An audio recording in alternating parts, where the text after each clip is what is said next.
Muy buenas, bienvenidos. ¿Qué tal? Esto es Café Luso, el podcast de Talento Luso en el que hablamos de fútbol portugués, de Portugal, de nuestro país, queridísimo país vecino, y también un poco de la vida, de lo que surja con el gran Jesús Chueca. ¿Qué tal, Jesús? ¿Qué tal, Pablo? ¿Todo bien? ¿Y tú? ¿Cómo estás? ¿Bien o Muy qué? bien, con muchas ganas de este podcast un poco reinventado, con estas secciones más fijas, porque, lo explico brevemente, vamos a repasar cada semana los resultados más destacados que se hayan dado en esa semana última. Vamos a repasar en el boletín semanal las noticias que más nos han llamado la atención por una o por otra razón. Después, la clave de la semana, que va a ser el tema principal y el que dé título a cada uno de los programas, de los episodios. Mesa para tres, que es una sección en la que normalmente estaremos Jesús, un servidor y un invitado. Esta semana, ya después se lo contaremos, pues Jesús justo no ha podido estar, pero normalmente estaremos tres. Y finalmente las Portugalidades, estas Portugalidades que nos gustan mucho destacar. Empezamos, si te parece, Jesús, con los resultados. Te voy comentando y tú también me vas comentando tu punto de vista de lo que te han parecido estos resultados. El Benfica consiguió empatar en la Champions, en la ida de los octavos contra el Ajax de Ámsterdam, en un partido importante y en el que además marcó Yarenchuk para empatar en el Estadio da Luz. Yo no confiaba mucho en el Benfica. ¿A ti qué sensaciones te deja de cara a la vuelta? Ni tú ni mucha gente confiaba en el Benfica, pero al final yo creo que el Benfica hizo uno de los mejores partidos con el Verísimo en el banquillo y tiene muchísima vida y yo creo que puede ser hasta favorito para pasar, sí. Sí, podría Sería ser. favorito. Es verdad que el partido de ida da confianza. Bueno, el Porto empató en la vuelta de esos playoffs, acceso a los octavos, 16avos, como los quieras llamar, de la Europa League. Empató ante la Lazio en Roma 2-2. Hizo bueno el empate, el resultado, la victoria 2-1 en el Estadio do Dragao y pasó.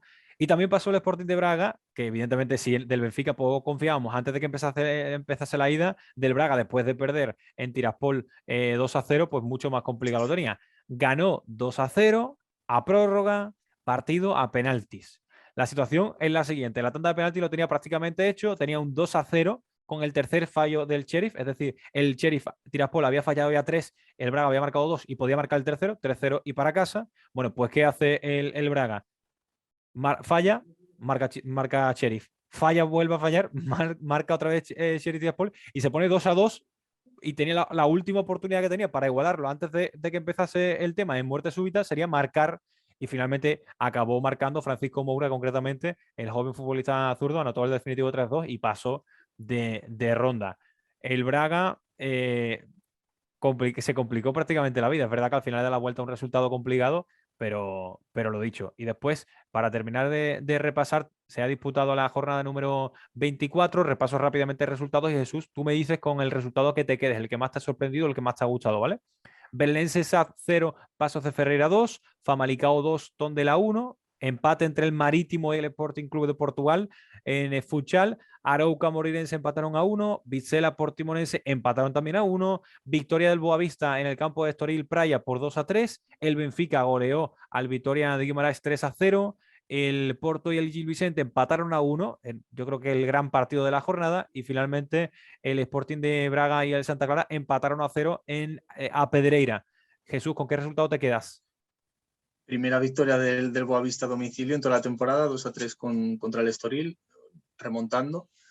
Y merecida ya, porque ya varias jornadas buscándola. Y yo creo que el partido de la jornada fue el Porto Gil Vicente, con un Gil Vicente que se quedó con 10 en el minuto 2 por la expulsión de Víctor Carballo y aún así no se echó atrás, sino que sacó toda su artillería, hizo un gran fútbol, le puso las cosas muy complicadas al Oporto y por primera vez en su historia, en 25 partidos, no pierde no pierde jugando contra el Oporto como visitante. Sí, la verdad es que hemos visto varios partidos, también el empate del Sporting, ¿no? Muy interesante en esta jornada 24, quedan 10 para el final, está todo por decidir, es verdad que ahí la lucha, pues esa diferencia es muy difícil que la pierda el Porto, pero bueno, lo iremos analizando otras semanas y ahora comenzamos con el boletín semanal.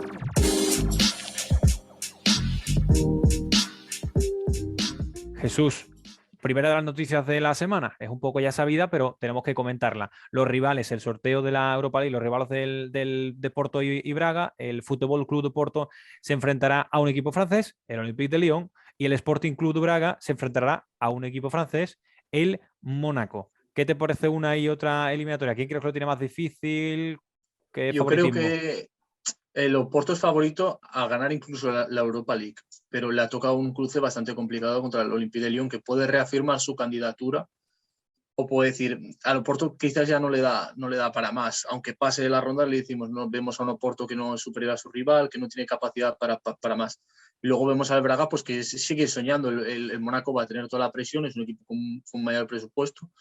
Y, y es seguir soñando, es seguir formando jóvenes, es seguir creyendo en lo que hace y a buscar a llegar lo máximo posible. Ujú. Yo las dos eliminatorias sí que las veo muy igualadas, quizás un poco la del Braga con un porcentaje mayor para el Mónaco, pero la del Oporto la veo 50% para Yo cada uno. también, yo también. Y precisamente lo que tú dices, ese 50% de ganar te puede afianzar más desde el punto de vista moral, anímico. Además, cuando se juegue esa vuelta, si consigues ya pasar en la liga, podría estar algo más decidido o no, veremos. Pero cuidado el final de temporada del Porto, porque puede ser muy bueno y hay una competición europea como es la Europa League, que además ya tiene más de una el equipo ahora entrenado por Sergio Conceição, no estaría mal. Y la otra noticia de la semana que nos ha llamado la atención, y de hecho le hemos dedicado un vídeo en YouTube, si alguien quiere ir, pues se va a youtube.com/talentoluso o directamente buscan Talento Luso, y uno de los últimos vídeos es que la Federación Portuguesa de Fútbol va a aprobar en la tasa revelación, en la Copa Sub-23 de Portuguesa, una nueva norma un poco en convenio, en acuerdo con la aprobación de la FIFA, concretamente bueno, el Comité Internacional de Fútbol, que es la parte directiva que toma las reglas, que toma decisiones de la FIFA. ¿Qué se va a hacer? Los partidos no van a ser de 90 minutos, van a ser de 60 a reloj parado. Es decir, cada vez que la pelota salga del campo o se pare por una falta, por un gol, el reloj se parará. Se va a jugar una hora de fútbol con dos mitades de 30, dos mitades de media hora. Se van a jugar los 30 y los 30, ni más ni menos. Al final es una propuesta, a mi parecer, interesante, que creo que podría llegar a ser, veo algo posible que dentro de unos años acabe implantándose, no sé si exactamente de esta manera o de algo similar, pero se hace evidentemente con el objetivo de combatir estas pérdidas de tiempo infumables que se ven en el mundo del fútbol, en todas las ligas, en todas las competiciones y todos los equipos, ¿no? Aprovecharse de que va ganando para perder tiempo, para enfriar demasiados partidos. Esto parece, por lo menos el objetivo es que desaparezca y que eso no ocurra más. ¿Tú cómo lo ves, Jesús? ¿Estás de acuerdo un poco o eres más Yo soy, reticente? yo soy bastante clasista en este aspecto. Yo creo que el fútbol está bien como está, que la llegada de esta norma pues es cambiar por completo todo el fútbol, cambiar por completo también la preparación física de los jugadores. Creo que al final 60 minutos es bastante para un equipo de fútbol, pero puede beneficiar sobre todo el tema del juego, aunque uf, creo que para aplicarse deberían suceder bastantes más. Pasarán años hasta que quizás se aplique esta Ujú. norma porque creo que todavía está en una fase muy temprana y creo que la iniciativa de la Liga Portuguesa es buena. ¿eh? Sí, Me parece que es copiar un poco lo que se sucede en el fútbol sala o quizás en otros deportes. sí, es una mezcla, sí. Pero creo que sobre todo sería beneficioso en el tema del VAR, que muchas veces es quizás el factor que más está haciendo parar los partidos en los últimos años, sobre todo en la Liga Portuguesa, que Claro. para trazar línea nos pegamos 4 o 5 minutos y al final es una ayuda a un equipo, porque un equipo que está en una gran dinámica, que está atacando, que vemos cerca al gol, que se siente que se consigue leer el gol, el VAR, por tomar una decisión, lo para 5 minutos y al final esa inercia tan positiva Sí. la frena. Y ya no solo Y de esta frenar, medida, porque o sea, me refiero, el fútbol es un deporte que va a seguir frenándose, porque tiene que frenarse, porque hay una falta y los jugadores se tienen que hay que asistir. recomponer y demás. O sea, hay asistencia médica y ya no solo eso, sino recolocación del equipo de cara a colgar un balón al área y demás. El fútbol se va a seguir parando. O sea, el objetivo no es que los futbolistas estén corriendo a sprint, no estamos jugando a la Play, ¿no? A la No, no, consola. no, no. Pero, por ejemplo, una revisión en el bar que por lo que sea se vaya un poco más de tiempo o sin que se vaya más de tiempo, no es un tiempo que el árbitro tenga que estar pendiente de si añado más o menos. No tiene que añadir, no haya añadido. Ese tiempo no se está perdiendo, simplemente Se ha parado. no se está consumiendo, simplemente se ha parado, no pasa el tiempo útil de juego. Y además, hablando de tiempo útil de juego, y cerramos con esto, precisamente se hace un poco por eso, porque ya se viene analizando las últimas temporadas que el tiempo útil de juego en partidos de 90 minutos tiende a ser 55 minutos aproximadamente, dependiendo un poco de la liga, del partido, pero en torno a 53 y 60 minutos. Es decir, que o sea, realmente el tiempo de juego efectivo va a ser el mismo. Simplemente al final lo que cambia es que no haya posibles pérdidas de tiempo. Por lo tanto, los partidos parece que van a ser más ágiles o con menos interrupciones, porque interrupciones va a haber, pero interrupciones provocadas, ¿no? Ya se inventará, Pablo, luego la manera de perder tiempo, ¿eh? Luego se Sí, inventará la pero es manera muy de perder tiempo. complicado, porque en el fútbol sala, por ejemplo, sí se inventa, pero es un poco para enfriar el partido en un momento que te conviene, pero es cuestión bueno, de que no hay más, es que no hay más, no puedes perder, no hay otra forma, veremos a ver si se inventa, ¿no? Ya saben que echa la ley, echa la trampa, que dicen, ¿no? Pero bueno, y lo que has comentado de pasarán muchos años, yo creo que el pasar de los años dependerá si se termina de instaurar o no, antes o después. Si la prueba, en vez de hacerse en la tasa Gevelassau de Portugal, se empieza a hacer, por ejemplo, en torneos de pretemporada de equipos grandes. El clásico Bayern Madrid del torneo internacional de no sé dónde, se juega con esto. Y en esas pruebas, ahí sí realmente las grandes masas de aficionados van a poder valorar. Jesús, nos quedamos aquí con el boletín semanal. Vamos a hablar de la clave de la semana, en este caso de esas diferencias geográficas, demográficas, sociales, culturales, futbolísticas que hay en Portugal.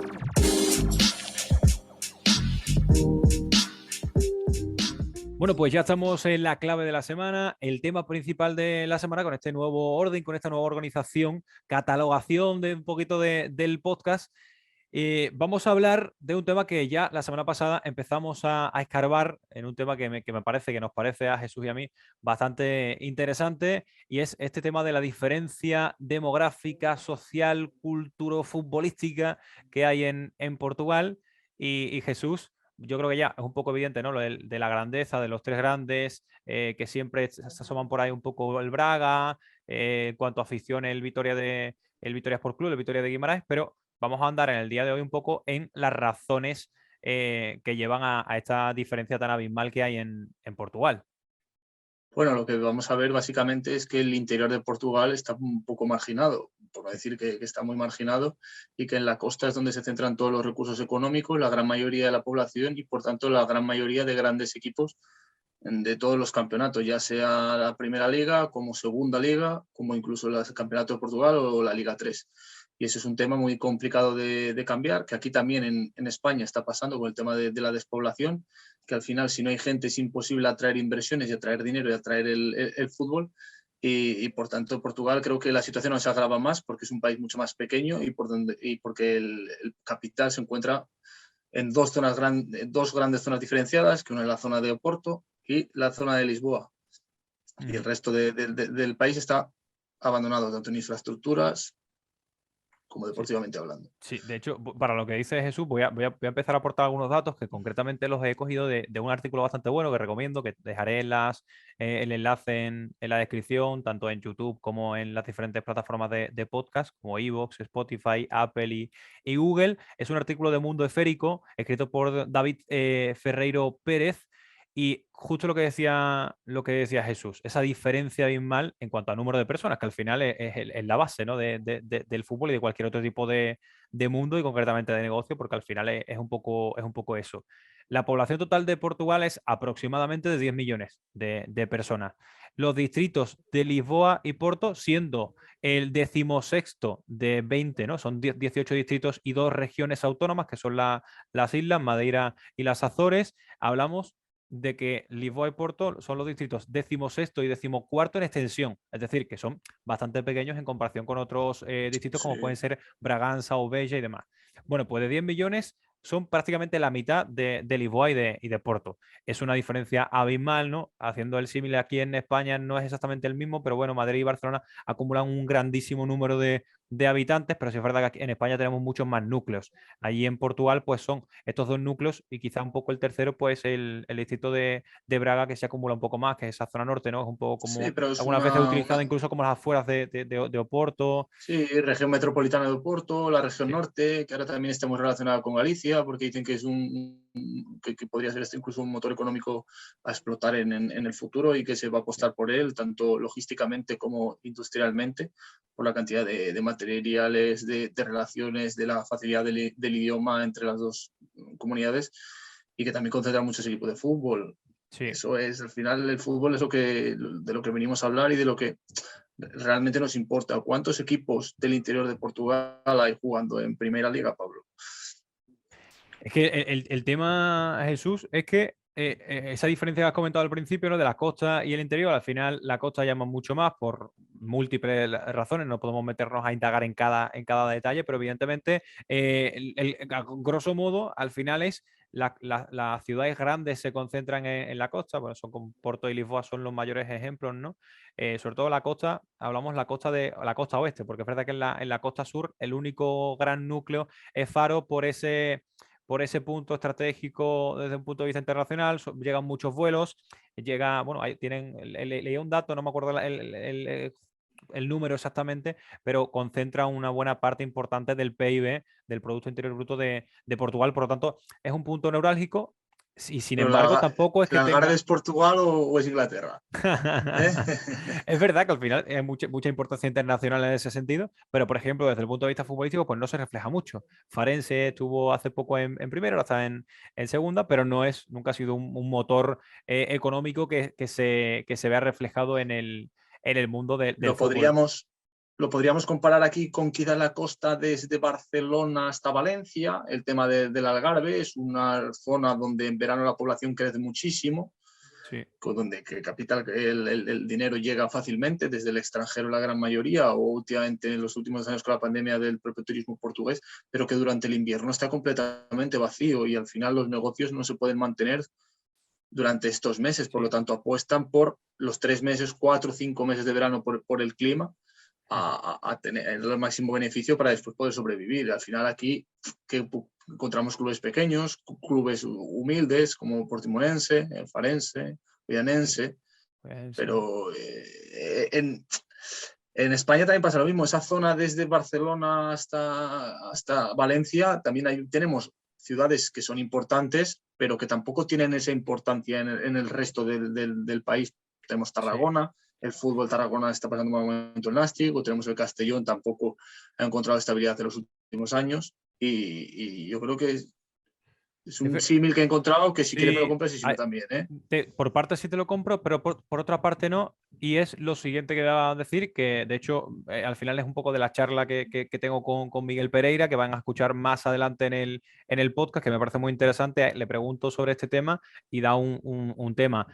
Allí el sentimiento local, el localismo, no está tan presente en el día a día. Ya no te sientes tan identificado con tu distrito. Si estás, por ejemplo, en la zona de Faro, en la zona de Bella, no tienes ese sentimiento que al final te llega por apostar por lo tuyo, por lo local, ¿no? Que si eres de Huelva, eres del Recre, si eres de Castellón, eres del Castellón, ¿no? En España quizás sí esté mucho más potenciado que en Portugal. Y eso evidentemente es muy importante, porque al final acabas haciéndote del equipo que más se ve en la tele, del equipo que más se habla, del equipo que más te vas a conocer a los futbolistas y también indirectamente y algunas veces más directamente de los equipos que al final ganan y llegan a finales y llegan y tienen partidos mucho más vibrantes por cosas importantes en juego. Y de hecho, hablando precisamente de esto, Jesús, del tema de los localismos, yo creo que es un buen momento para empezar a hablar y para ir cerrando una especie de análisis de la distribución demográfica, social, geográfica y tal de Portugal. Jesús ha preparado unas diapositivas, por decirlo así, un mapa interactivo de Portugal para que entendamos la diferencia, ¿no, Jesús? Sí, de la diferencia entre distritos, el número de clubes y la importancia que hay. Quien quiera verlo como tal lo tiene en YouTube, pero igualmente vamos a ir explicándolo para quien simplemente nos escuche. Jesús, te doy el mando y todo tuyo. Sí, lo que podemos ver aquí es el mapa de Portugal de norte a sur, con que, como has comentado, Pablo, los grandes distritos los tenemos en el interior. Tenemos Bragança, Guarda, Castelo Blanco, Portalegre, Évora, Bella y Faro. Uh -huh. Estos distritos radicalmente no tienen ningún equipo en primera o segunda liga, a excepción del distrito de Castelo Branco, que cuenta con el Sporting de Covilla, como podemos ver aquí en el medio de la pantalla, ¿vale? es el único equipo de esta zona del interior de Portugal que cuenta con protagonismo en el fútbol profesional. Si nos vamos a la costa, aquí vemos una gran cantidad de distritos, contando por el de Viana do Castelo, y si hacemos scrolling poco a poco, vamos bajando: Braga, Porto, Aveiro, Coimbra, Leiria, Lisboa, Setúbal, podemos contar la costa lentejana de Bella y Faro. Pues Viana do Castelo no hemos encontrado aquí ningún gran protagonista del fútbol, hemos encontrado al vianense de Viana do Castelo, y luego dos equipos que los he comentado un poco, como es el valenciano de Valencia Dominio y el melgacense de Melgaso. El vianense está en el campeonato de Portugal, por lo que ya vemos que está en la zona quizás de la costa de Portugal con menor poder económico, a pesar de hacer frontera con España, que eso siempre ayuda. Eso es una cosita importante, porque vamos a estar comentando, bueno, vas a estar comentando los dos equipos que están en campeonato y demás. Rápidamente repaso, por si alguien no está actualizado en ese sentido, está la primera división, que es Primera Liga, Segunda Liga, una nueva competición que metieron, una nueva categoría, que es la tercera división, que es Liga 3, que está dividido en dos grupos, norte y sur, y después entra Campeonato de Portugal, que ahí sí ya está dividido en varios grupos, de manera más geográfica y demás. Importante para saber lo que es la cuarta categoría, la cuarta división de Portugal campeonato, porque alguno puede estar confundido, porque antes era la tercera categoría, la tercera división, ahora es la cuarta y la tercera es la Liga 3. Y matiz simplemente para que la gente lo entienda del No, todo sí, esto. has hecho bien, porque es una reestructuración de este año y al final es importante comentarla. Y luego, pues básicamente aquí en el norte de Portugal tenemos Braga y Oporto, que es una región metropolitana que hay 30, 40 kilómetros entre las dos localidades. El distrito de Braga tiene 6 equipos en Primera Liga: Moreirense, Vitória Sport Club, Vizela, Famalicão, Sporting Club de Braga y Gil Vicente, mientras que el distrito de Oporto tiene únicamente 3, como son el Boavista, el Paços Ferreira y el Oporto, y tiene otros equipos en segunda liga como son el Rivabel, el Penafiel, el Leixões, el Barcín Sport Club, el Trofense. Y te echo aquí un pequeño señal a ti, poniéndole un pequeño guiñito a ti, poniéndole el escudo de Salgueiros, Oye, otro histórico, me gusta como mucho, el ¿eh? Deportivo de Aves, que no aparece aquí, pero también hace poco ganó un trofeo Oye, importante, parece aunque menor, parece ha menor bajado. ese guiño del Salgueiros, pero al final yo creo que también es muy importante. ¿Por qué?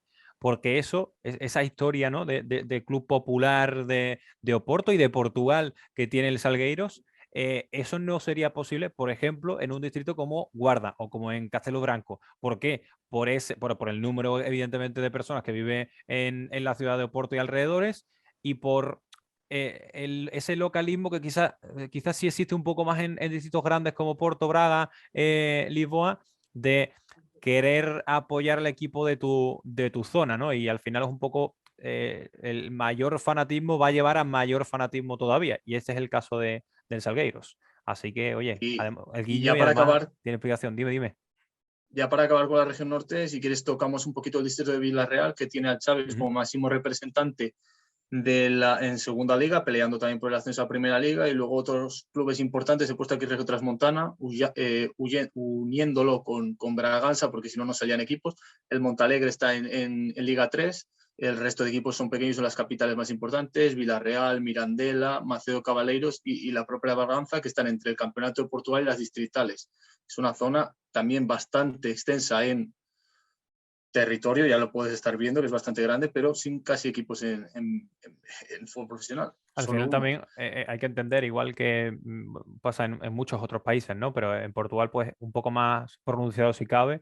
Al final, región más grande generalmente van a tender a tener un mayor número de ciudades que vivan de lo rural, ¿no? Del campo, y lo que da el campo, ¿no? Y se El trabaje vino, mucho en el campo, en los viñedos, el corcho, en la zona más del sur. En fin, son ciudades mucho más grandes, son un gran número de pueblos, pero con un terreno muy extenso, poco poblado. Hay mucho trabajo en ese sentido de campo, y yo creo que al final esto es fácil de entender, ¿no? En España también pasa, sí, evidentemente. y hay Y hay mucho migrante que se ha ido fuera, sí, se ha ido a Francia, se ha ido a España, ha dejado sin gente, el son éxodo, poblados el éxodo más a las grandes pequeños. ciudades de Portugal, incluso también al extranjero, un vacío, evidentemente, de estas zonas, ¿no? Como Évora, Porto Alegre, en fin, y lo que se llena son las grandes ciudades, los alrededores, y se va vaciando la zona rural. Ha pasado también en España, y en Portugal pues también pasó, evidentemente. Aquí también vamos a poder ver que son 3 distritos que hacen costa, que tienen lugar en la costa, pero tampoco tienen esa gran importancia económica que pueden tener Oporto y Lisboa, como son Aveiro, Coimbra y Leiria, que eso se traduce en el fútbol, por ejemplo, en que el distrito de Aveiro solo tiene un equipo en primera liga, como es el Arouca, recién ascendido este año. Luego tenemos al Feirense en segunda división, en segunda liga, pero Santa María da Feira, es que lo volvemos a lo mismo de antes, es que es una continuidad de Vilanova de Gaia, que Vilanova de Gaia es una continuidad de Oporto, por lo tanto yo tampoco lo tendría casi en cuenta como distrito de Aveiro. Y luego otros equipos importantes, aquí te echo un guiñito al Beira-Mar, un histórico que ahora está pasando por un mal momento. Los tenemos en la Liga 3, como el Lusitania de Lourosa y el Oliveirense, y el Sporting Espinho, otro histórico que también pasó por la primera liga, pero a la bancarrota y ha ido descendiendo categorías hasta acabar en el Campeonato de Portugal. A mí me Coimbra, gusta, tengo ganas, bueno, a analizar esta zona de Coimbra, Leiria y demás, pero tengo muchas ganas y no me quiero anticipar, pero de esa zona de Lisboa, el número de clubes y entender la gran potencia que es Lisboa. Pero vamos con Coimbra. a Coimbra poco, Pablo. La verdad es que la última vez que visité Coimbra vi una ciudad apagada, como vieja, es bonita, pero sí que la veo como inmersa en la nostalgia. No sé explicarte, así como triste, demasiado gris, demasiado sin cuidar. Y al final eso también se tiene que trasladar a otros aspectos. ¿Me Ujú. entiendes, no? Tipo Sí, sí, el sí. Académica de Coimbra, que es el gran club de la ciudad, está peleando por evitar, por no descender a la Liga 3, que sería salir del fútbol profesional. Es el mayor club del distrito, junto al Naval, el desaparecido Naval de Figueira da Foz, que hace unos años también jugó en Primera Liga. Y luego aquí tenemos dos clubes, dos emblemas. El de la izquierda es el de Oliveira de Hospital, que está en Tercera Liga, y el de Unión de Coimbra, que también está en Tercera Liga, luchando por no descender al Campeonato de Portugal. También jugó en Primera División en los años 80 o 60, no me acuerdo cuál, lo tengo aquí a punto, pero no me acuerdo, la verdad. Y le iría, pues hace poco fue protagonista porque albergó la Final Four que de la Tasa de la Liga, ¿verdad? Sí, sí, sí, la Final Four de la Tasa de Liga de la Allianz Cup, o la quieran llamar, pero la Copa de la Liga, sí. El club más grande es el Unión Leiria, otro histórico del fútbol portugués, pero que ha ido cayendo y cayendo poco a poco hasta la tercera liga y está intentando luchar por resurgir. Voy a parar aquí y si quieres, como me tenías muchas ganas, vamos a Lisboa para que nos haga esto muy pesado. En Lisboa tenemos una gran cantidad de equipos. Aquí hay un total de 9, pero hay muchos más que están en otras categorías más bajas. Los dos grandes, Sporting y Benfica. Luego tenemos también en primera liga al Estoril y al Belenenses Saz. Y en segunda liga tenemos al Estrela de Amadora, que ha resurgido de sus cenizas en los últimos años, al Vilafranquense y al Mafra, que esta semana también es protagonista porque va a jugar las semifinales de la Tasa de Portugal. Te echo un Contra pequeño... el Tondela, ¿no? Contra el Tondela, Mafra Sí, Tondela. Y la otra semifinal, por cierto, es Porto Sporting, si no me Sporting. equivoco, Porto Sporting. Por tanto, podría el Mafra, por ejemplo, meterse en una final, ¿no? Caso curioso. No viene al caso, pero bueno, ya que has comentado lo del Mafra, tenerlo en cuenta, que es un equipo que podría dar la sorpresa. Y otro guiñito que te he puesto ahí en medio, el escudo de los belenenses, del clásico belenenses, campeón uno de los 5 campeones nacionales de Portugal. ¿Algún comentario sobre Lisboa? Al final un poco lo que se espera, ¿no? Y lo que yo creo que la gente se espera. Es verdad que no todo el mundo conocerá seguramente a la Estrella de Amadora, a Casa Pía, a Estoril sí que se empieza a conocer un poco más, ahora que está en primera, ¿no? Pero al final es un poco lo que se espera. El gran núcleo pues va a atraer a muchísima gente. Y sí es verdad que en este caso Lisboa monopoliza mucho. Bueno, hay un duopolio más que un monopolio, hay un duopolio de Sporting y Benfica, ¿no? Que no, por ejemplo, como Madrid aquí en España, que sí es verdad que están Real Madrid y Atlético de Madrid que duopolizan un poquito todo, pero después hay otros grandes clubes, ¿no? Como Leganés, Getafe y demás, pero al final es un poco, al final Portugal y España se parecen en muchos sentidos, evidentemente siendo España pues mucho más grande y teniendo más núcleos, pero era lo que se esperaba yo creo que de Lisboa y yo creo que son buenos los datos que hemos ido dando para entender y para saber bien por qué esa gran diferencia de núcleos en Portugal, de puntos clave, trasladado evidentemente también al fútbol. Sí, sí, y ya yo creo que ya por terminar, a Setúbal le puede pasar lo mismo un poco que a Aveiro, vecina de Lisboa, vecina de un gigante económico, pues no, nunca vas a conseguir estar a su nivel. Siempre las personas que tengan una oportunidad de marcharse a la capital van a hacerlo y al final tú Sí. pierdes tu propio poder, ¿no? Y Setúbal en el fútbol pues lo ha ido pagando. El Vitoria Setúbal descendió a Liga 3 por unos problemas administrativos hace 2 temporadas. y no tenemos ningún representante de Setúbal ahora mismo ni en el fútbol profesional. Sí. Sí, sí, es verdad que hasta hace poco, ¿eh? Hasta hace poco estuvo el Vitória de Setúbal, que yo creo que históricamente sí es verdad que es un club importante para el fútbol portugués, pero ahora sí que cayó fue por una causa administrativa, ¿verdad? Sí, El fue un descenso descenso. El administrativo, descenso. sí, Sí, sí, sí, sí. Sí, sí, sí. por Bueno, impagos, pues me parece, ¿no? sí. Y para terminar, si te parece, Jesús, la zona sur, ¿qué crees que puede ser destacable de la zona sur de Portugal, que es la que nos queda un poco por repasar? Ya hemos repasado todo lo que es el norte, la costa y el centro, evidentemente, que ya hablamos de Lisboa, Setúbal y demás. Del sur, ¿qué crees que es destacable? Del sur podemos destacar que en el Alentejo, que equivale a los distritos de Portalegre, Évora y Bella, no tenemos ningún representante tampoco en el fútbol profesional. Ujú. Hace muchos años que el Alentejo perdió su protagonismo en la Primera Liga. Aquí tenemos equipos que han estado en Primera Liga, como a la izquierda los Gitanos de Évora, el Sporting Club de Campo Maiorense, que llegó a disputar la final de una tasa de Portugal contra el Beira-Mar, y el Vasca, aquí lo he puesto con mi guiñito a Lito Virillal. Y allá en el sur, lo que será Algarve, pues lo mismo que hemos comentado antes. En el distrito de Faro tiene 3 clubes que son los más grandes, como son el Portimonense, único representante en Primera Liga.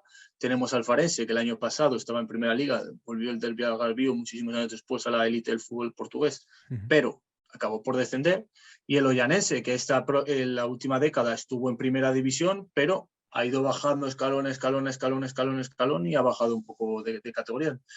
Creo que está en el Campeonato de Portugal. Ujú. Bueno, pues, Que el pues año pasado fue protagonista por fichar a Gareth Davis. Ya con esto sí, creo que estuvo allí, no sé si fueron 4 meses más o menos aproximadamente lo que estuvo allí Edgar Davis. Y bueno, Jesús, ¿alguna conclusión? Bueno, para concluir, y yo creo que es lo único que nos ha faltado, la peculiaridad de las islas, que son Azores y Madeira. En las Azores, evidentemente, está el Santa Clara, que desde un punto de vista un poco más importante es la actualidad del Santa Clara. Yo creo que es el momento más histórico que está viviendo. Y por otro lado, bueno, coméntame si quieres algún otro equipo que lo tiene, lo tenemos ahora no, mismo en no. pantalla en YouTube, pero para los que estén en podcast, más allá del Santa Clara, sin ningún tipo no, con menos importancia, el Praia de Vitoria, No. ¿no? Aquí el Santa Clara es el único equipo de las Azores que ha jugado en Primera División. He puesto otros 3 escudos, que es uno el Fontiñas, Ujú. el otro, el de la derecha, es el Prayense, y el Sí. otro es el CD Rabo de Peix, que me hizo gracia, el escudo. Bueno, y cerramos con Madeira. Jesús, Madeira sí es verdad que tiene ahí ese derbi das Illas, que es el derbi entre el Marítimo y el Nacional, un derbi yo creo que bastante conocido y algún día tocaremos el tema de los derbis, de los grandes enfrentamientos de Portugal. Y por terminar, y ciérrame con esto, otros equipos de la región de Madeira y esa peculiaridad que tienen las islas, evidentemente porque es imposible que no haya localismo en una isla, ¿no? Y además en una isla tan pequeña como en Madeira o en su caso las Azores, No, las islas. aquí tenemos a la Unión Madeira, que también es un equipo de la isla que ha llegado a jugar en Primera División no hace mucho, Ujú. llegando a coincidir los 3 equipos de Madeira en Primera, pero que esta temporada ha sido excluido del Campeonato de Portugal por no presentarse a los partidos. Y el otro es el Cámara de Lobos, sí, Cámara de Lobos, otro club importante que juega en el Campeonato de Portugal. Yo solo quería comentar de Madeira y de las Azores, que tienen un significado en común, y es que cuando juegas en estas categorías tipo Campeonato de Portugal, que cada 15 días tienes que viajar al continente, tiene Sí, que ser durísimo, sí, sí, sí. durísimo. Económicamente tienes que tener un poder Sí. increíble, porque si no, esos trayectos, ¿quién te los paga? Supongo que Federación Habrá ayuda. suele, Sí, pero al final es muy sí, sí, complicado, sí. ¿eh? Sí, sí, sí, es un poco haciendo el símil. Bueno, Madeira sí se puede asemejar un poco a lo que es Canarias, pero Azores, evidentemente, mucho más lejos. Porque más o menos Madeira y Canarias más o menos tienen la misma distancia, yo creo, en cuanto a la península ibérica, aproximadamente. El vuelo más o menos será igual, pero los Azores sí que se va mucho más, lo de Santa Clara, ¿no? Y bueno, Santa Clara y otros equipos, ¿no? Que es una dificultad añadida, evidentemente. Bueno, Jesús, hemos analizado ya con un mapa interactivo, para quien quiera verlo en imágenes, lo tiene, como digo, en YouTube.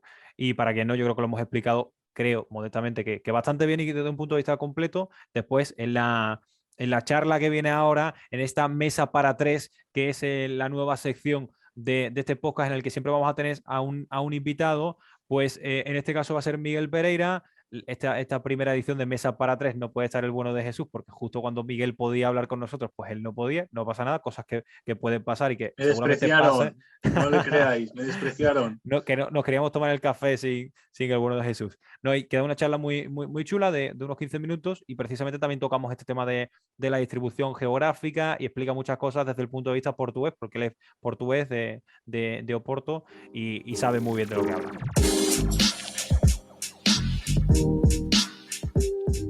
Bueno, pues estrenamos sección y una sección en la que vamos a tener cada semana un invitado y creo que el mejor invitado posible para la primera semana, para la primera vez que se estrena esta sección es Miguel Lourenço Pereira, escritor y periodista portugués, aficionado confeso del Porto, que tiene ahí la camiseta detrás para quien esté viendo este podcast en YouTube, y autor de varios libros, entre ellos Noches Europeas, también está la edición en español, yo tengo concretamente la portuguesa, y Sueños de la Euro, un libro de la historia y del recorrido de una competición como la Eurocopa, ¿no? Y de la historia también un poco de Europa. Además, ahora en un contexto en el que se habla tanto, ¿no? de lo que es la Unión Europea, la validez o no validez, bueno, muchísimos más temas que no vamos a entrar, pero oye, también se ha hablado de lo que es el concepto, el sentimiento europeo incluso. Lo recomiendo los dos y todo lo que escriba Miguel, porque es de verdad que obra de arte. Miguel, ¿qué tal? ¿Cómo estás? Encantado de estar contigo, Pablo, dando el puntapié de salida a esta nueva rúbrica del programa y hablar de fútbol portugués que tanto nos gusta. Oye, ¿y cómo surgió esto de empezar a escribir libros y Pues, literatura? básicamente llevo escribiendo toda la vida. Mi primer libro lo publiqué cuando tenía 21 años de cine, en 2006. Después de eso ya he publicado varios libros de fútbol. Este año va a ser en Brasil un libro de Cruyff, los que habías mencionado, alguno más también. Y bueno, tengo varios proyectos por delante. Siempre me ha molado mucho escribir, contextualizar el fútbol dentro de algo más largo, digamos, la política, la historia, y hablando siempre desde una perspectiva muy personal, pero también contextualizadora como historiador, como periodista. Y nada, son siempre libros que son sobre fútbol, pero también son sobre algo más que fútbol. Sobre la vida y sobre todo lo que tú La dices, vida ¿no? misma. Eso es. Sí, porque al final todo ronda evidentemente en torno a la vida, pero a mí, por ejemplo, me gusta mucho que, por cierto, un detalle insignificante, pero oye, me hace gracia porque mi marcapáginas del libro es una estampita de Ansu Fati, precisamente de cara a la Eurocopa. Son detalles. Y leyéndome este libro, que lo tengo ya prácticamente casi al final, porque lo cogí en la Eurocopa y esas últimas páginas, ¿no? que me quedan, al final va más allá de eso y lo que he comentado antes, ¿no? Un poco incluso el sentir europeo, cuando Sí, se tienen que unir los países europeos, ¿no? En este sí. contexto. Me parece súper importante, además, porque no es solo leerte un libro para leer solo y únicamente sobre fútbol, sino que va muchísimo más allá. Pero en el día de hoy lo que sí nos trae aquí es hablar un poco de fútbol portugués, y tú como aficionado del Porto, pues quiero que me hables del Porto. El resultado más reciente es contra el Gil Vicente, contra el equipo revelación de la Liga Portuguesa y del fútbol portugués en general. ¿Qué te pareció el partido? Estuviste en el campo, estuviste en el estadio do Dragão. ¿Cómo fue el partido en general? Pues un partido muy raro porque el Gil Vicente se ha puesto con 10 con solo 2 minutos y eso pues te planta un partido completamente distinto a lo que puedes ver. Fue lo peor que le pudo pasar al Porto y estoy de acuerdo con Conceição porque básicamente jugar contra 10 a 4 días de jugar con el Sporting, un partido muy importante de Taça de Portugal, hizo con que el equipo perdiera un poco la concentración, se ha puesto demasiado por el vértigo, tanto los jugadores en el campo como el mismo entrenador con los cambios, y al final pues dejaran a un equipo que ha demostrado una vez más que toca muy bien el balón, que tiene mucha capacidad de salir jugando, los espacios suficientes para hacer daño, y el Gil Vicente pudo hacer ese daño con un golazo de Fran Navarro, y al final obligó el Porto a intentar una vez más una remontada. Ya no es la primera vez que pasa este año.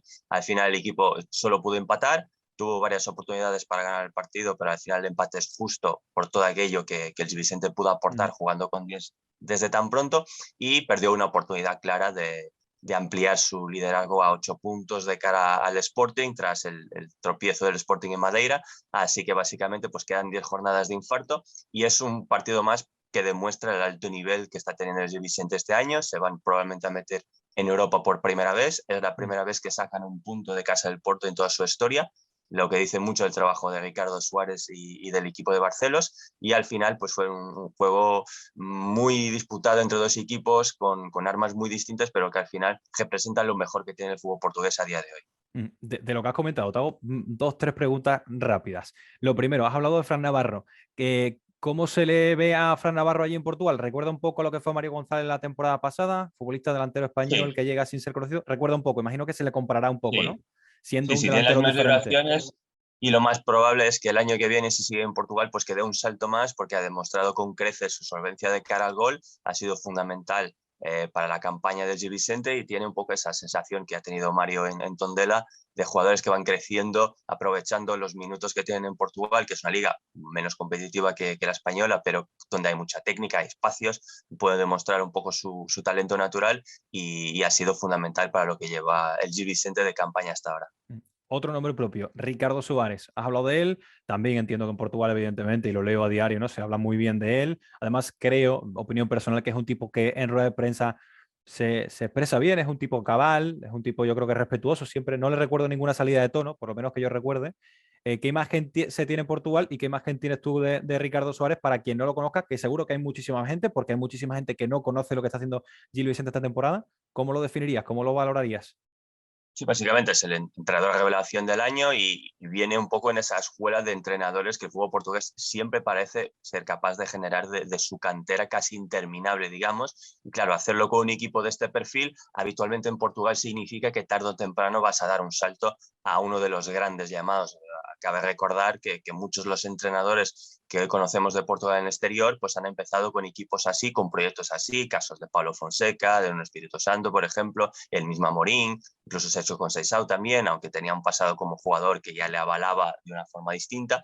Entonces de Ricardo Suárez se va a esperar mucho. Tiene ofertas de Brasil, que hoy por hoy es un mercado que está mirando mucho al entrenador portugués para equipos muy top, así que es una puerta abierta que los entrenadores portugueses están ahora explotando bastante bien, pero es un entrenador que se sigue creciendo en Portugal, seguramente puede dar un salto a un equipo de un nivel superior a Gil Vicente y que todo lo que está haciendo este año es absolutamente magistral, teniendo en cuenta que es un club que hace 3 años estaba en tercera, que subió de forma administrativa por un pleito antiguo que tenían pendiente con la federación y que desde entonces han ido creciendo de forma muy progresiva y este año pues van a punto de hacer historia y meterse en Europa. Y nos recuerda mucho quizás a ese Pasos de Ferreira de Paulo Fonseca de hace unos años y esa historia también tuvo un final muy feliz. Sí, y otro de los temas, para cerrar con lo que comentabas antes, has hablado que quedan 10 jornadas para el final, que está vibrante, que no hay ningún ganador definido. No hay ninguno definido, pero en tu cabeza, ¿quién crees que va a ser el campeón? ¿Crees que el Porto va a aguantar? ¿Crees que el Sporting puede dar la sorpresa?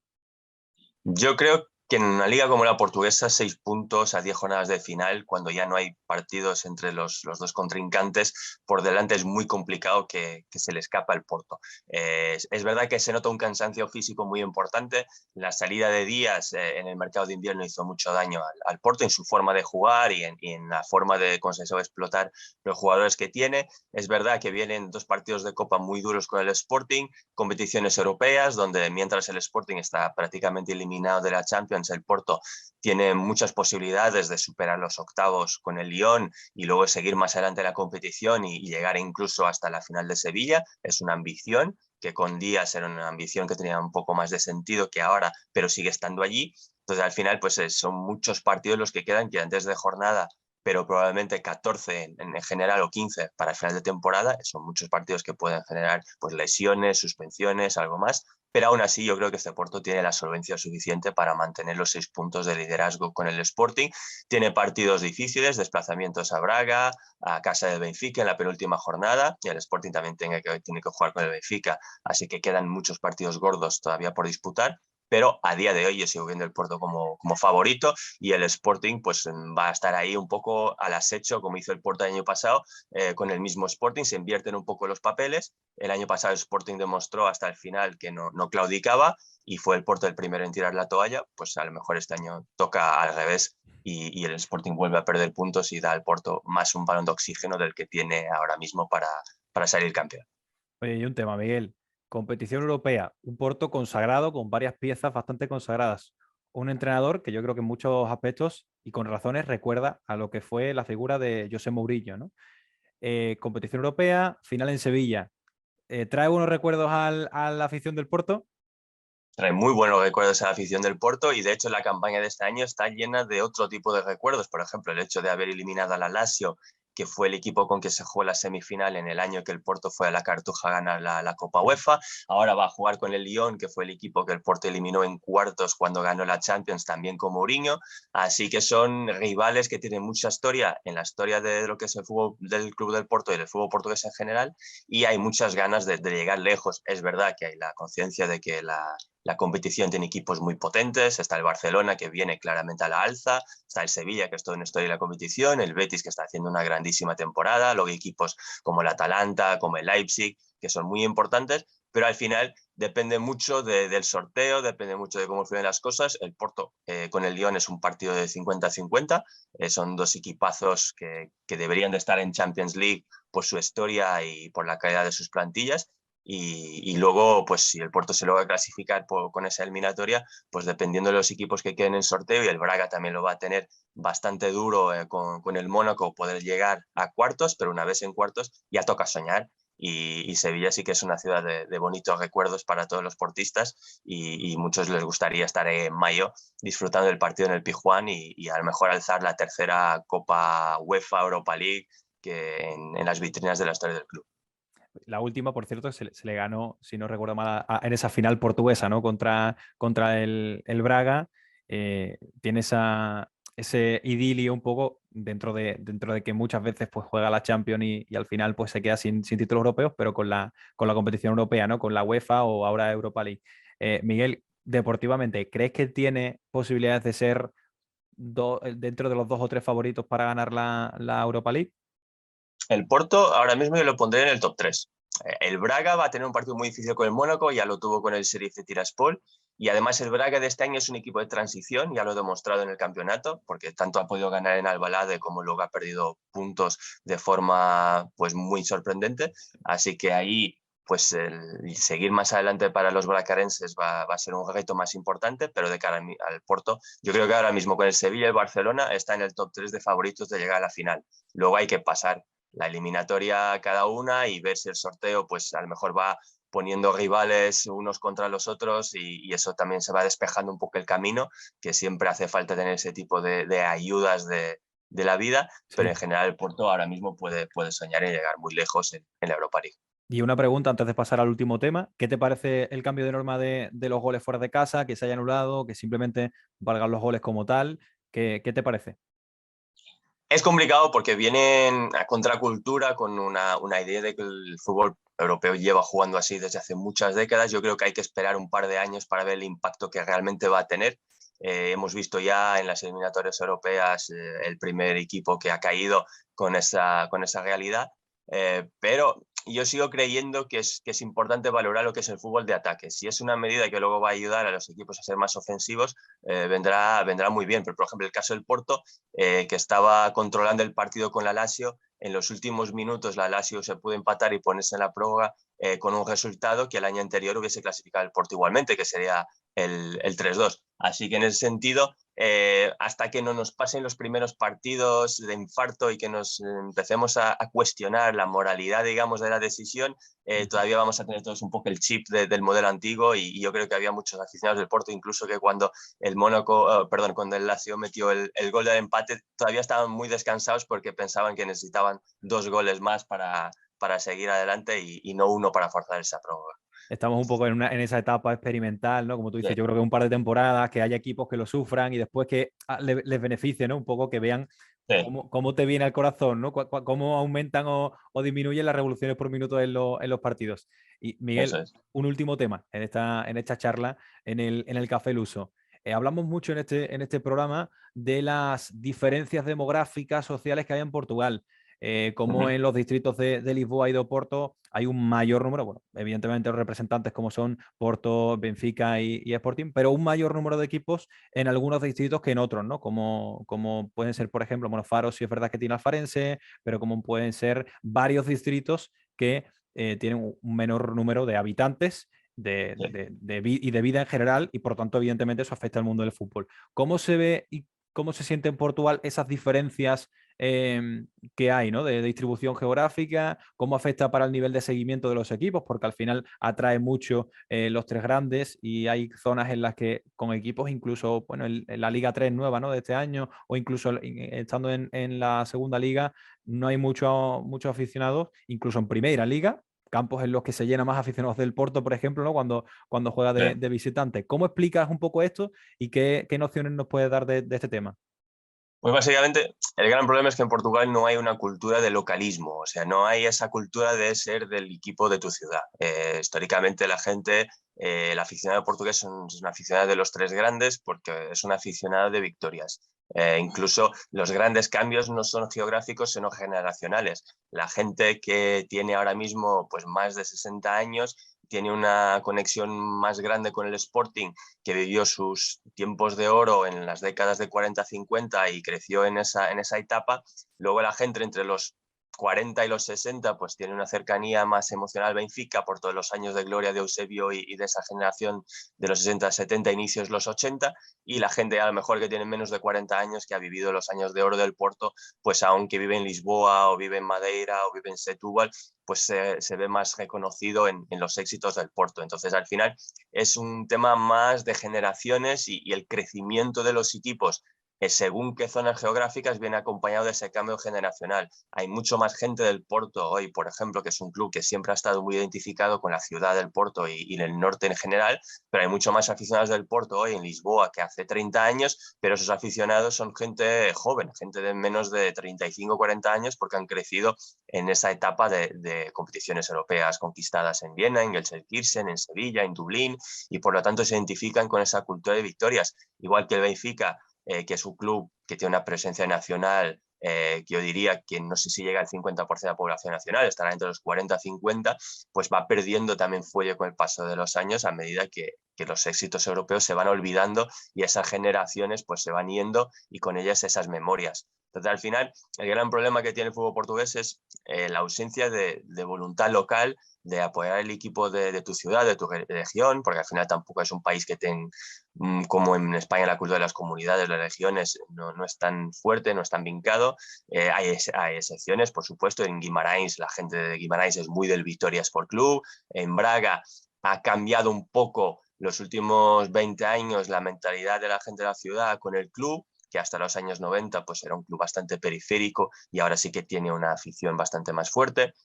Luego hay casos excepcionales. En Madeira, naturalmente, es mucho más sencillo ser aficionado del Marítimo, del Nacional, por el aislamiento geográfico.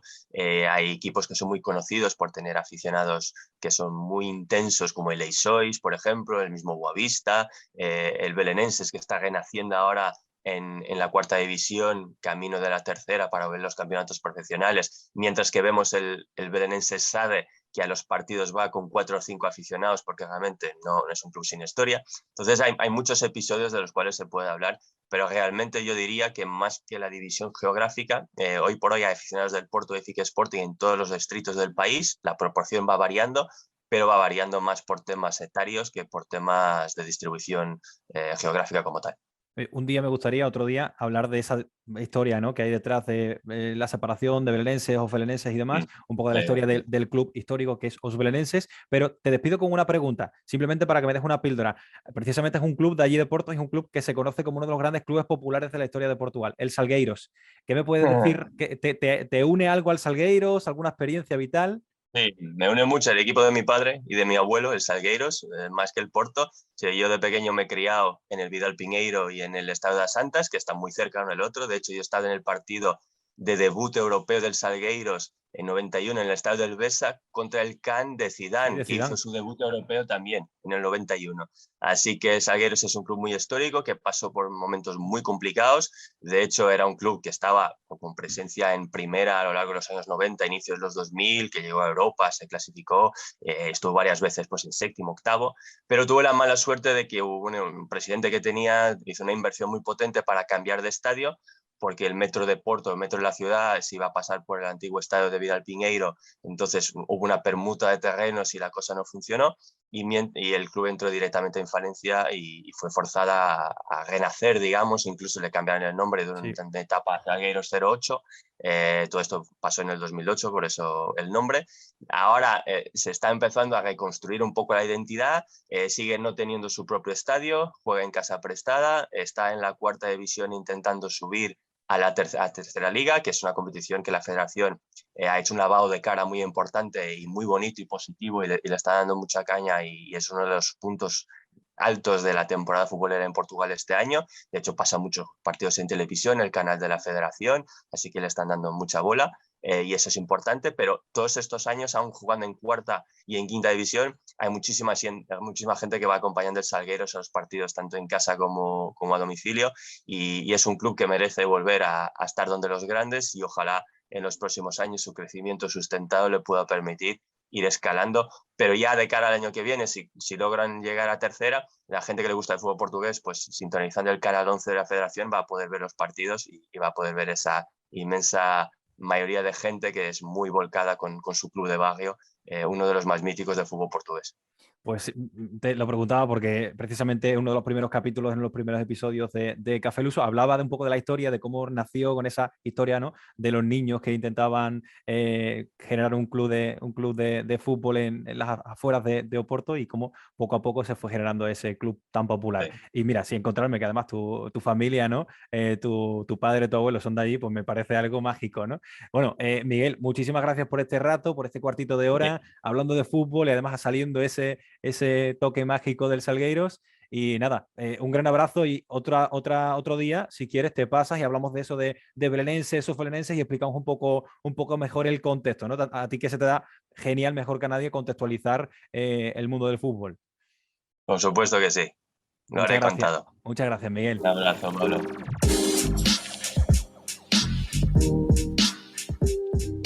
Bueno, pues empezamos con la sección de Portugalidades, esta sección en la que hablamos, bueno, de lo que nos gusta de Portugal, del país vecino, de la lengua, consejos, experiencias. Y en este caso, Jesús, te quiero traer lo que hablabas la semana pasada de, oye, sitios de Oporto, ¿no? De las afueras de Oporto que son muy bonitos, que recomiendas visitar. Pues yo también quería recomendar sitios que yo he estado en la mayoría, por no decirte en todos ellos, porque claro, yo soy sevillano, de Andalucía, y la parte que de Portugal, a la que siempre he ido de pequeño, ha sido toda la zona del Algarve, la zona concretamente de Albufeira, ¿no? Que me parece un paraíso desde el punto de vista de las playas, de algunos pueblos que también son muy bonitos, y también desde el punto de vista gastronómico. Pero dejo atrás el punto de vista gastronómico y Jesús, te voy a decir nombres de playas que a mí me han enamorado y voy a dejar el que para mí es el mejor, lo voy a dejar en la última posición, ¿vale? Digo varias, Otro tampoco. mapa interactivo, No vas a tengo, hacer. no tengo mapa interactivo, pero si a alguien le interesa, sobre todo la última playa, que de verdad que es una locura, he estado un par de veces y es una cosa que creo que es de película, ¿no? Es para grabar allí 1000 películas y es una pasada. Pero la primera es Tavira. Es una playa bastante grande, bastante frecuentada por mucha gente del sur y por mucha gente del norte que se va a veranear al sur de Portugal. Es muy típica. Gente vas a Tavira y escuchas a mucha gente hablando de español, porque mucha gente de Huelva y demás va también a una zona como Tavira. Está la Ponta da Piedade en Lagos, que también está cerquita, que hay pequeños acantilados que está precioso. Es verdad que no es una playa muy grande, pero es muy bonito, es preciosa. Después está también Lagoa, que es una calita que también es muy bonita. Volvemos a lo mismo, no es muy grande, como no está Vira en ese sentido, pero también es muy recomendable. La Praia do Castelo, que está muy cerca, al lado de lo que es Albufeira ciudad, también está muy chulo, también con su arena muy lisa, pero también con sus zonas rocosas y demás muy bonito. Y después el último nombre, Jesús, no sé si has estado, no sé si has tenido la suerte, pero es Benagil o Benagil. Siempre le había dicho yo Benagil, la había hecho desde pequeño, pero entiendo que será Benagil, que son unas cuevas, es una especie de calas, unas cuevas que hay preciosas que te metes de repente. Tienes que tener cuidado con el tema del oleaje porque si te quedas dentro tienes que salir a nado, ¿no? Te comen las olas. Y esta es peculiarmente la que más me gusta, Benagil, una playa muy bonita y sobre todo el entorno que tiene, ¿no? El entorno pedregoso, rocoso, que hace que sea de verdad pues prácticamente sacado de una película. ¿Has estado en el sur de Portugal alguna vez, Jesús? Sí, sí, estuve 4 o 5 días en Portimao y alrededores y me acuerdo de visitar la playa de Rosa, que es la más característica de Portimao, que es gigante, es preciosa.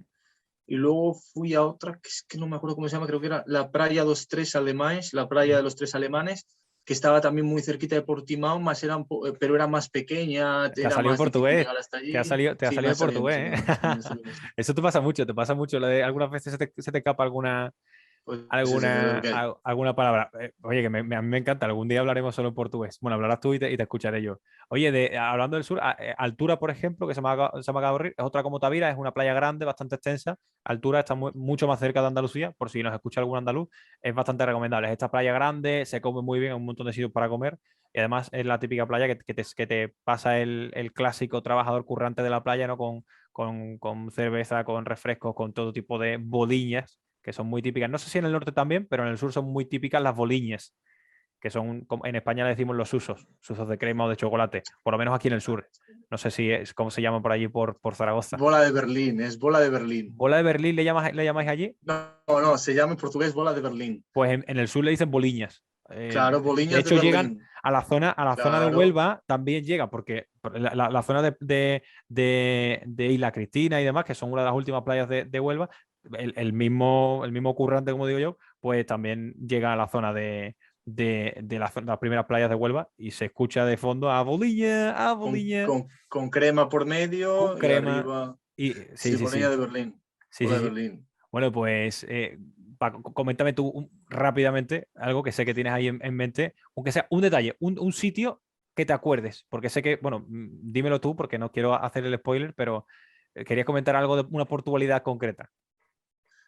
Iba a comentar, la última visita que hice a Oporto, fui a un restaurante a comer, yo creo que la mejor francesinha que he probado, y ya he probado unas cuantas. Ujú, Que además es un restaurante que está alejado del centro, está en el centro, pero está en la zona que es menos turística y es más pequeño que el resto de restaurantes que venden francesiñas, y se llama Afonso, do Afonso. ujú. Eh, es que tú, yo no sé si has comido francesiña, Sí, de hecho, te lo iba a comentar ahora. En 2019 fui a Porto, llegué a las o eh, Afonso es este, o Afonso. Sí, dime, Afonso. dime. No, no, no, O Afonso. pero ¿dónde está? ¿En Porto? ¿Está en Porto, Afonso? Sí, sí, está en Oporto, No, sí. creo que no se llama así, no me acuerdo el nombre al que fui, pero me acuerdo que llegué a como a las 3:30 portuguesas, eran como las 4:30 españolas para mí en ese momento, estaba muerto de hambre, fui a Ribeira porque tenía el apartamento muy cerca y me metí al primer sitio que me pusieron una francesilla, estaba riquísima, la verdad, es verdad que era muy cara por la zona también, pero estaba riquísima. Y yo creo que este sitio se diferencia del resto porque la francesilla parece que te la hacen para ti, ¿sabes? Es como que este plato lo he hecho exactamente para ti, no es como en el resto que es Pan una a pan, más. ¿no? Pan a pan, queso Sí, a queso y demás. panapán, la ternera la han hecho exactamente a tu punto, te Sí, la sí. sirven sola, no sé, me pareció muy, muy diferente al resto de típicos restaurantes que es como el que tú visitarías, que son más Ujú. comerciales Sí, y a sí, los sí, de, sí, total, total, total, creo efectivamente, que se sí, va a sí, oír, sí. ¿no? Sí, sí, sí, se escucha. La pela, Pela, ¿no? pela. La pela es la pela. Bueno, Jesús, pues ya nos tomaremos tú y yo algún día, seguro. Algún día llegará que nos tomemos una francesilla junto con una cerveza y grabaremos algún día un podcast los dos juntos y no a la distancia. Jesús Chueca, muchas gracias por estar una semana más con estas portualidades, con el análisis demográfico, con el repaso de las noticias más destacadas. Por cierto, una última mención que porque no daba tiempo en ese momento, pero oye, tengo que meterlo sea como sea, gran gesto que tuvo el Benfica con Roman Yarenchuk, el delantero ucraniano, por todo lo que estaba pasando en su país, por esa invasión rusa, en fin, no nos vamos a meter en temas políticos, pero bueno, iba a decir condolencias, ¿no? Sí, condolencias porque evidentemente hay muertes de por medio, pero todo nuestro ánimo para la gente ucraniana que esté sufriendo en este momento y concretamente, bueno, no creo que ningún ucraniano nos esté escuchando, pero oye, por si se diese el caso, Roman Yarenchuk en medio del campo llorando a moco tendido por la gran ovación que le daba el estadio de la Luz. Jesús, ahora sí. Pero solo es fútbol, ¿no? ¿El qué? Sí, dicen algunos Pero que solo solo es es fútbol, fútbol ¿no? y que son Ah, 11 vale, vale. contra 11 corriendo con una pelota, pero bueno, cada uno que lo vea como quiera, yo lo veo como un estilo de vida y la vida pues es lo que tiene, ¿no? Aquí hablamos de fútbol portugués, Portugal y vida, ¿no? Pues precisamente esto es hablar de la vida y del número de vidas oye, que se está perdiendo, ¿no? Por un conflicto geopolítico, en fin. Una pena tremenda. Jesús, muchas gracias. Nos vamos un poco con el tono bajo, pero yo creo que al final era un poco necesario porque al final implica al fútbol de manera más directa o indirecta, y en este caso con el nombre propio de Yanucho, y también otros futbolistas como Pedriño, que hace poco estaba en el Benfica, que ahora está ahí en el Shakhtar Donetsk sufriendo y intentando salir como puede del país, y otros tantos futbolistas extranjeros y no extranjeros, evidentemente. Bueno, Jesús, ahora sí. Muchas gracias por este Café Luso 6 y nos vemos la semana que viene con el 7.º episodio.